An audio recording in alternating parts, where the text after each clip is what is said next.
Qin Yichan bahkan tidak menoleh ke belakang, dan masih berdiskusi dengan Lin Bai apa yang harus dimakan.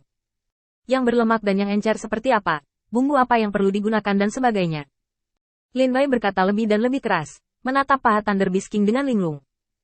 Dia masih ingat bahwa waktu paling bahagia di Menara Waktu adalah bahwa setiap 10 hari, penguasa cahaya tidak tahu di mana mendapatkan daging, dan yang paling harum adalah barbecue. Meskipun dia telah meninggalkan Menara Waktu sekarang, sudah 10 hari sejak terakhir kali. Saat itulah kerakusan menyerang. Saudara Qin, saya ingin makan daging. Qin Yichan tertegun sejenak, lalu mengangguk.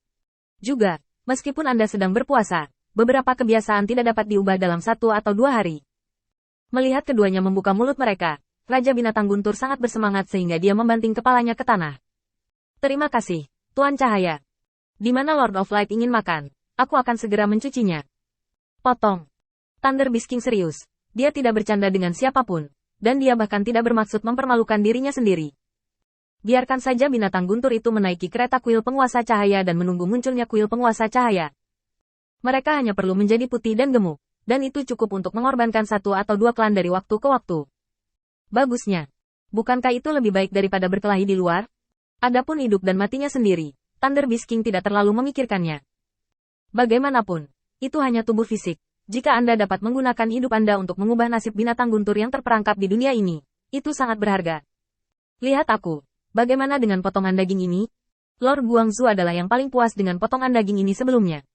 Dapat dikatakan bahwa Thunder Beastmaster telah mengekspos sifat menjilat anjingnya.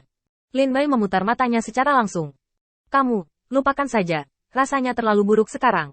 Satu kalimat sangat memukul kepercayaan diri Thunder Beast King.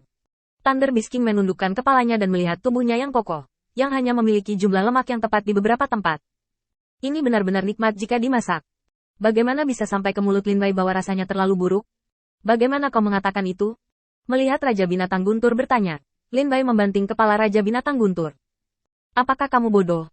Dagingmu benar-benar enak untuk orang biasa, tetapi apakah kita orang biasa? Apa gunanya makan sesuatu yang tidak memiliki efek obat khusus? Nafsu makan tidak ada artinya. Pernyataan Lin Bai segera membuat mata Raja Binatang Guntur berbinar, dan dia menatap Qin Yichan. Dari Qin Yichan mengangguk ringan. Raja Binatang Guntur menyadari. Segera menepuk kepalanya dengan sayapnya. Saya mengerti. Tuan Cahaya, tolong beri saya waktu. Saya pasti akan bisa berubah menjadi tampilan yang memuaskan Anda. Beri aku 3 bulan lagi, dan aku akan mencoba yang terbaik untuk memuaskan penguasa cahaya. Setelah itu, Raja Binatang Guntur buru-buru pergi. Qin Yichan melirik cemas pada Raja Binatang Guntur yang pergi dengan tergesa-gesa. Dia tidak bisa membantu tetapi mengirimkan suara ke Lin Bai. Menurutmu apa yang dipahami orang ini? Apakah kamu ingin kembali kali ini dan mengasingkannya sendiri? Lin Bai mengangguk tanpa suara. Mungkin. Keduanya tidak yakin apa yang Raja Binatang Guntur sadari dalam kata-kata hari ini, selama mereka pulang dan mengasingkan diri mereka dengan herbal, atau melakukan sesuatu yang lain. Tapi ini memiliki sedikit efek. Hasil yang diinginkan Qin Yichan telah tercapai. Thunder Beast King telah sibuk selama ini, dan Thunder Beast juga akan berada di bawah kekuasaannya lagi karena kembalinya. Setelah memasak Raja Binatang Guntur, Qin Yichan melihat ke sisi pengorbanan. Pada saat ini, pengorbanan sudah dipenuhi dengan kemarahan yang tak ada habisnya di dalam hatinya. Dikhianati oleh orang yang paling Anda hargai, dan dikhianati oleh orang yang paling Anda latih, sama tidak nyamannya dengan makan kotoran. Tapi sayangnya, dia tidak bisa berbuat apa-apa, dia hanya bisa menonton. Tuan Cahaya, saya pensiun. Black Shadow mengangkat kepalanya dengan keras kepala, tidak ingin melihat pengorbanan itu lagi. Pengorbanan terlalu menyedihkan. Untuk pengembangan klan, dia benar-benar mengerahkan seluruh energinya ke dalamnya. Untuk melindungi klan di dunia ini, dia tidak ragu untuk ditangkap. Dan dia tidak ragu untuk menggunakan nyawanya sendiri dengan imbalan keselamatan. Klan yang tersisa. Dia takut jika dia melihatnya beberapa kali lagi, air matanya tidak bisa ditahan. Jangan sampai pengorbanan telaten orang dewasa menjadi sia-sia. Harus hidup dengan baik. Qin Yichan melambaikan tangannya dan meminta Matt untuk mundur dengan bayangan. Lalu dia melihat pengorbanan dan menarik napas sedikit. Ayo, beritahu saya sesuatu yang saya tidak tahu. Saya selalu merasa bahwa pembunuhan bukanlah tujuan, tetapi sarana untuk mencapai tujuan. Mendengarkan kata-kata Qin Yichan, pendeta itu tiba-tiba mengerti bahwa dia telah bertemu lawannya hari ini. Tetapi ketika dia tahu semua ini, jadi apa? Dia sekarang hanya ingin membalas dendam pada orang-orang yang mengkhianatinya. Apapun yang ingin Anda ketahui, saya dapat memberitahu Anda. Hal-hal yang sudah kamu ketahui, kamu tidak akan bertanya lagi, kan? Aku tidak punya persyaratan lain. Bunuh orang-orang itu, bunuh mereka yang mengkhianatiku. Mereka bisa mengkhianatiku hari ini, dan mereka bisa mengkhianatimu besok. Menjaga orang seperti itu tidak ada gunanya. Pengorbanan itu sekarang gila, dan bahkan jika dia harus menyerahkan hidupnya, dia akan membalas dendam pada orang yang mengkhianatinya. Secara kebetulan, kata-kata ini didengar oleh Matt, yang baru saja kembali, dan jatuh ke telinganya secara harfiah. Mendengar ini, Matt terdiam, berdiri di pintu aula utama cahaya, menundukkan kepalanya, dan tidak berbicara untuk waktu yang lama. Qin Yichen mengabaikan reaksi Matt untuk saat ini. Saat ini, yang paling penting adalah menginterogasi sarana ramalan. Qin Yichen mengangguk ringan. Kamu sangat tercerahkan.